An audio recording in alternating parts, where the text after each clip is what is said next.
Hey guys, welcome back to the channel, to the first video of 2018. I do apologise of it being a bit late. I haven't really done much in regards to the layout or anything. So yeah, there's not, as I said in a previous video, about waiting for the loft hatch to be replaced. I'll discuss that in a minute, and I'll show you, or show you what's happened and what we've got in replace.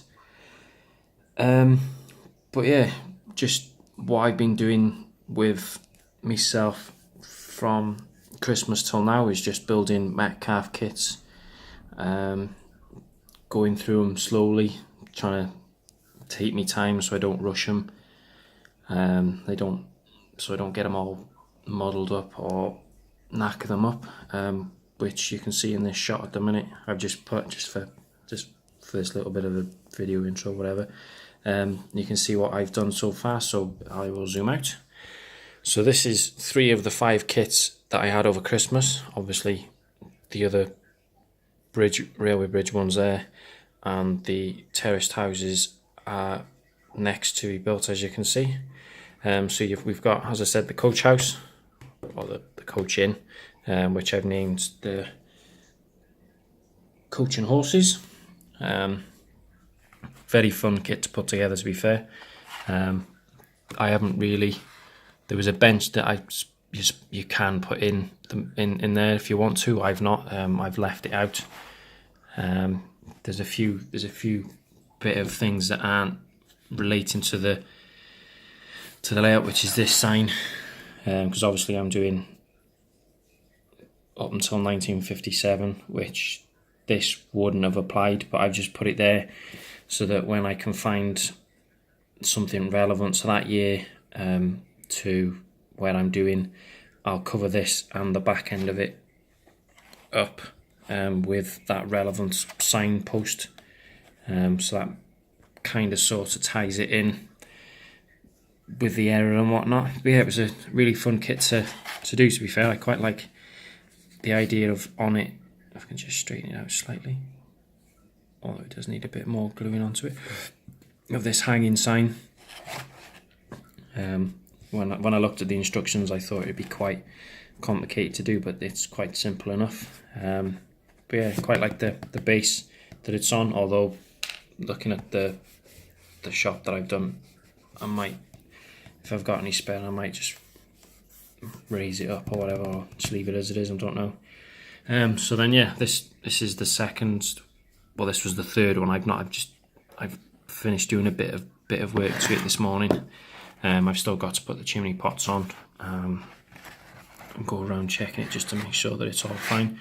But yeah, this is probably taking me the longest. I did start it last month, but then with work and other things, I just lost a little bit of interest on doing it.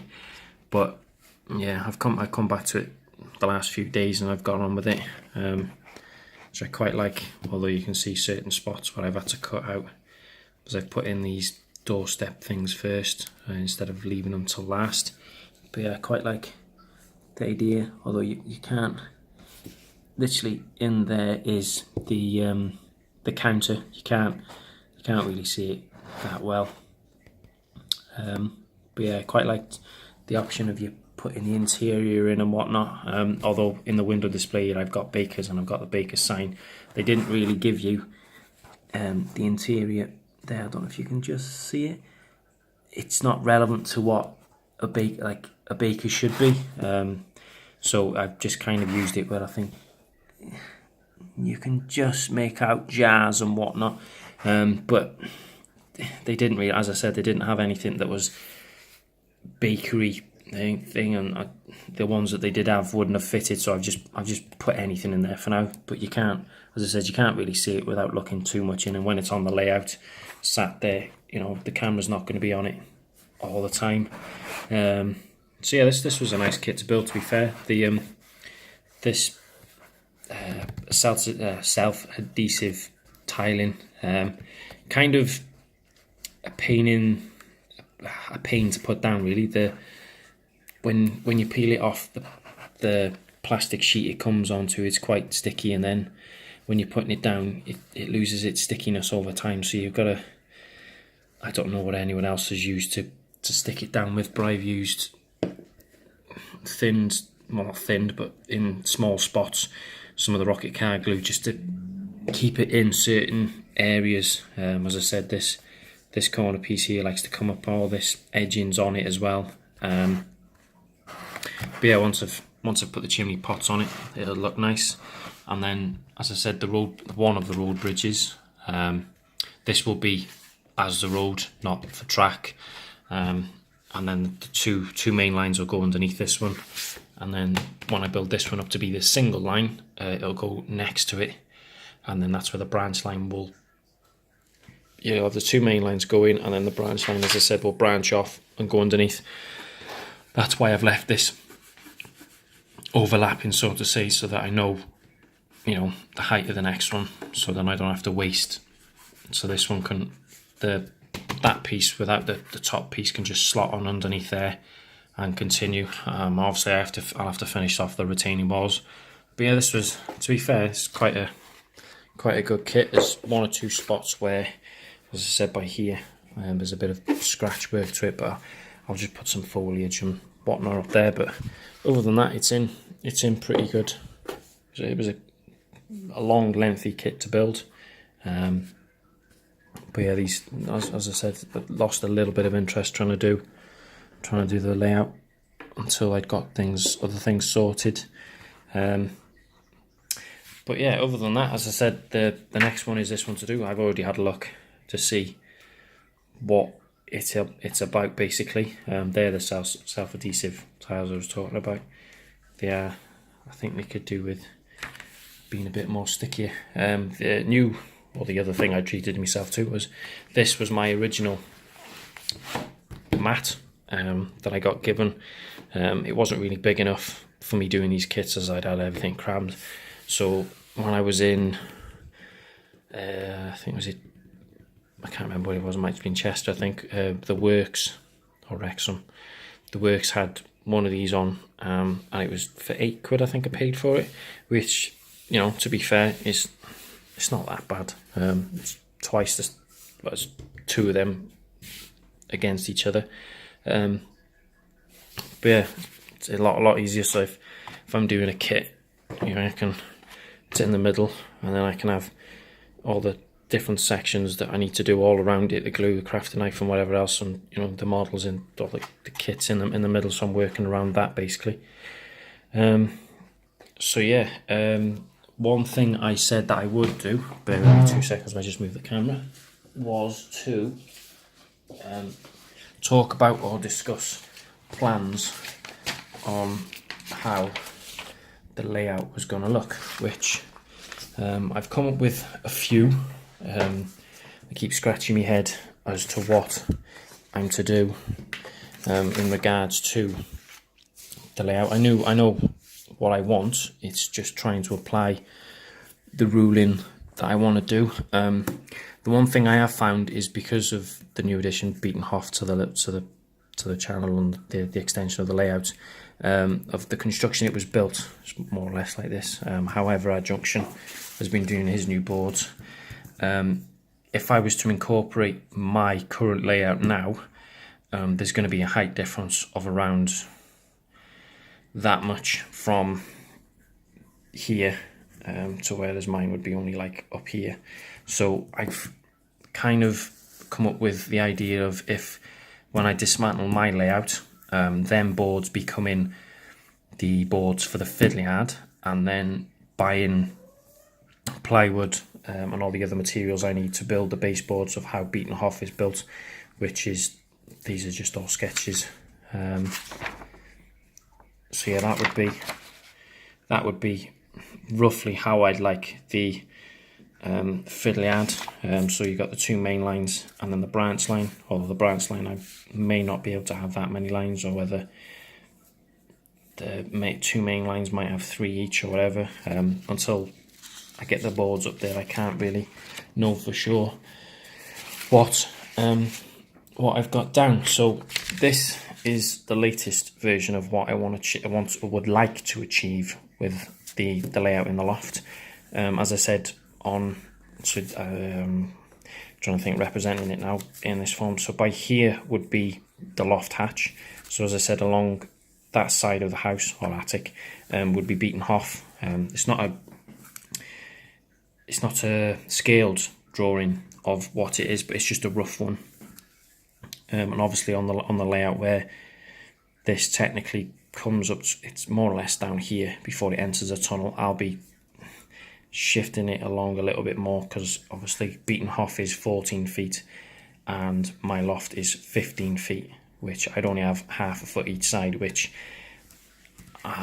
is quite, it'd be very tight to try and fit in corners and whatnot. So the town scene at the minute where it is on Beeton Hough will be coming up and then being raised on top of this section so that I can hide the bends coming around,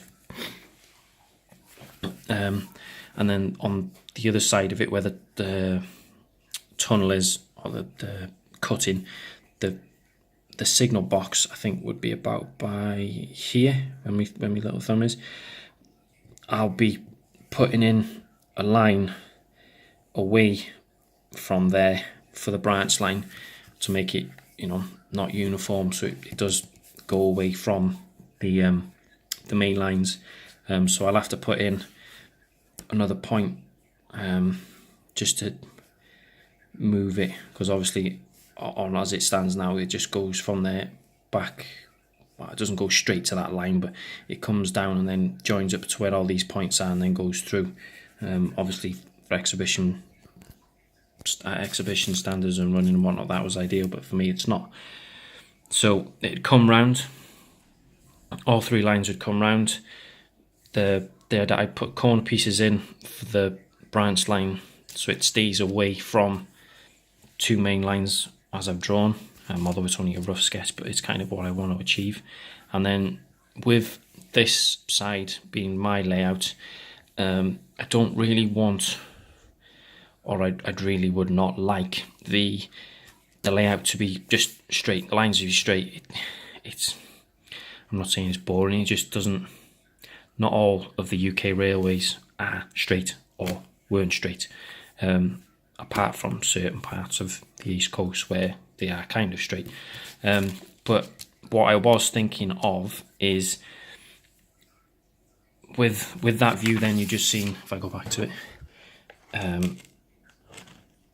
try and put it back into place, where that, you know, this would be if I buy another one of these bridge kits, this would be a road, and then the train's running along up above the street view, so you get a bit more variation. And then possibly behind, if I've got room to have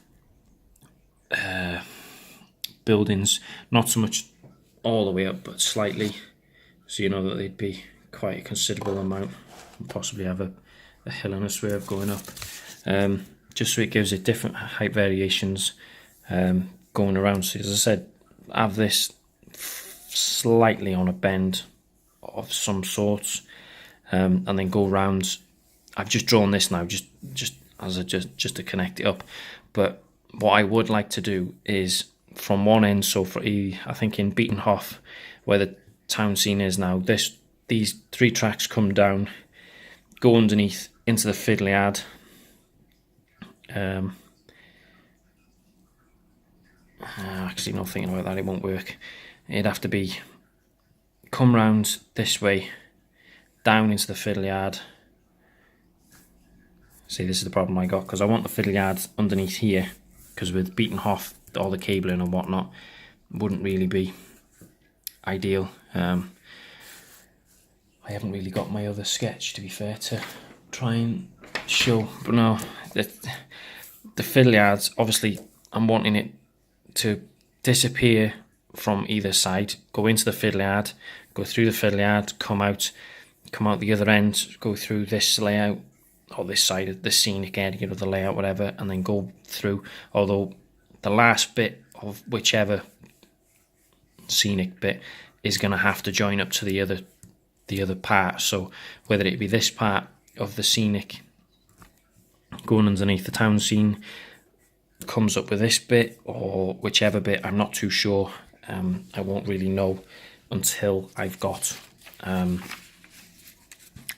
the boarding up really, and then worked out, as I said, because I want it to be, because I know a joiner, so I'm wanting to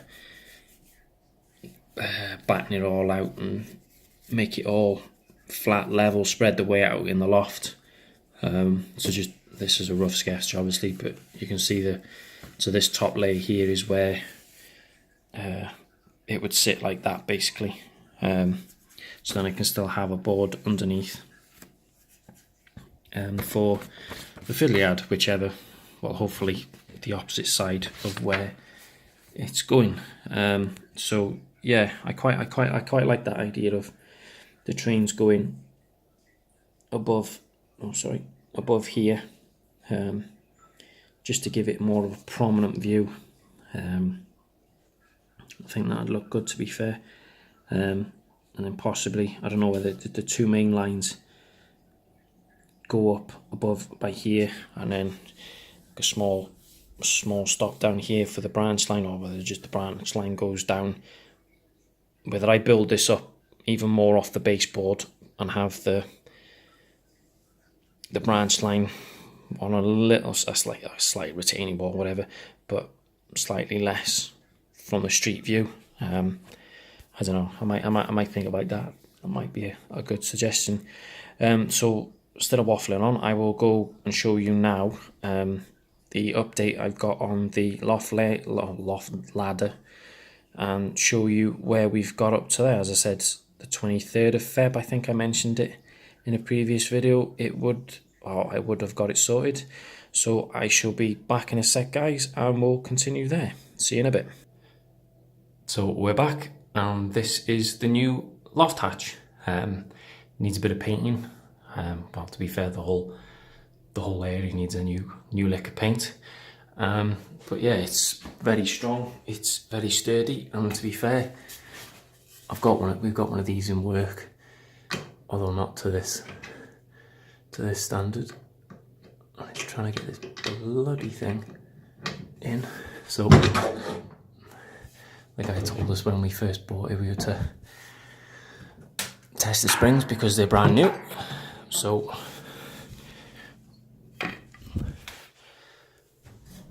trying to do this while recording, it's not the, so it'll come down, break it when we've nearly had it done. So I've measured Beeton Hough twice to see if it will go through, and it will go through with, I wouldn't say inches, I'd say more than that either side for it to go up to. But yeah, it is a good, strong, sturdy ladder. Obviously, not going to show you up the ladder because it's dark. The only issue I have is when I go to these last two steps, I haven't got anything to hold on to, and where my finger is there is where the beam goes to the top of the roof. I am thinking of just hammering a bit of rope to that coming down, so that when I get to by here, it's in reaching distance, so I can grab it and walk up with it. Although it's got this handle here, but as I said, when you go up to these last two steps, I haven't got anything to hold on to.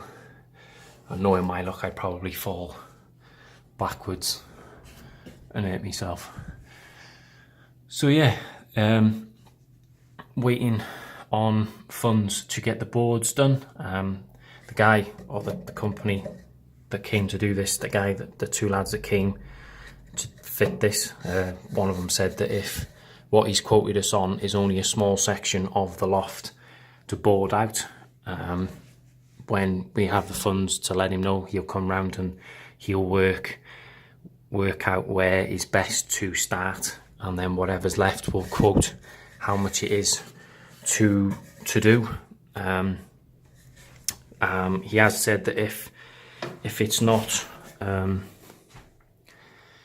did he say, if it wasn't too much, he may come back as a cash in hand job and charge £100, whatever, to come and do it on a weekend, so that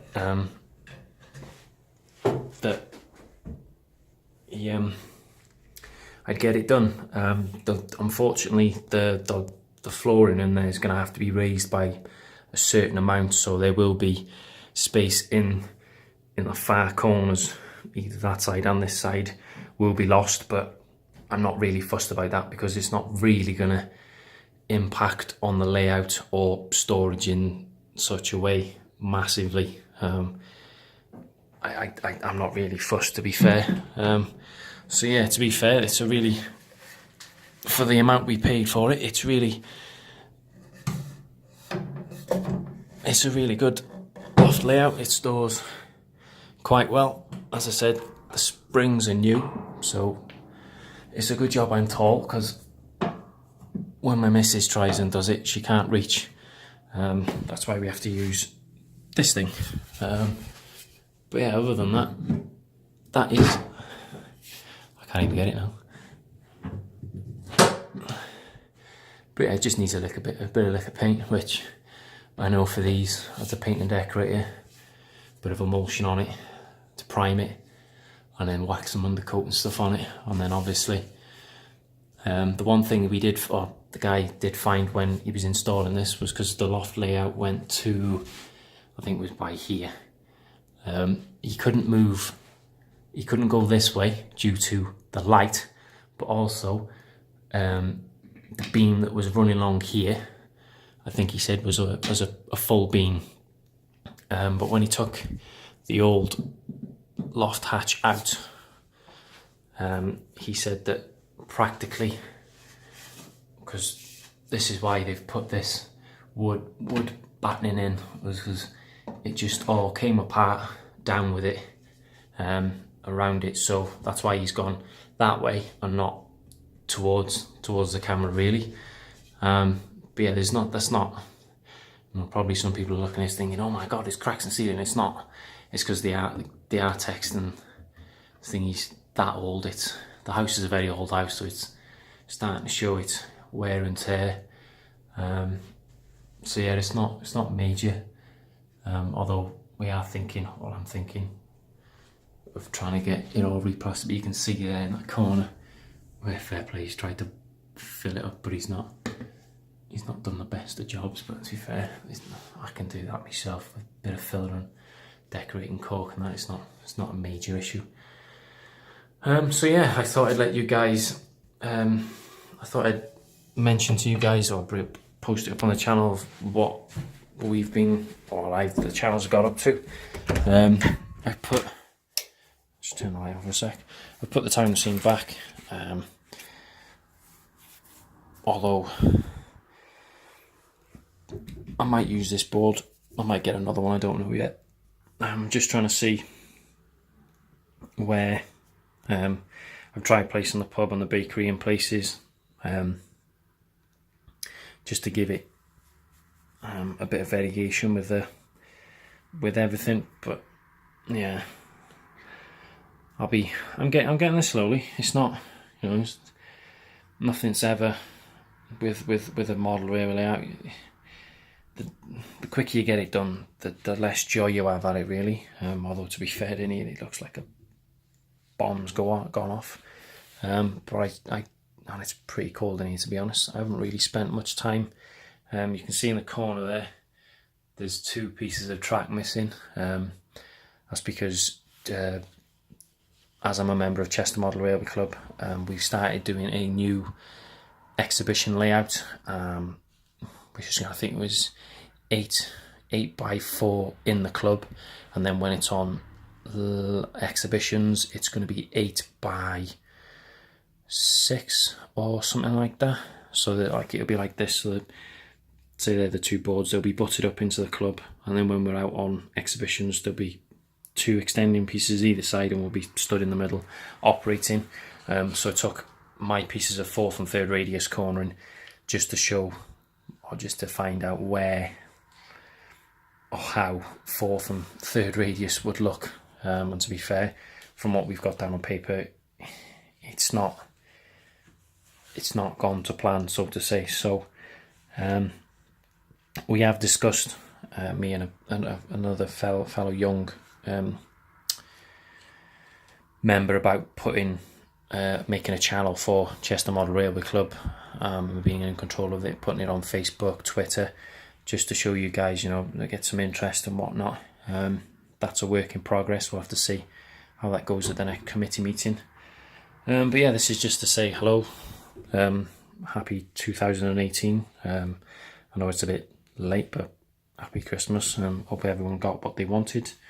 And yeah, hopefully 2018, well, to be fair, the next month, this layout, or the whole channel will start kicking off properly, on days off.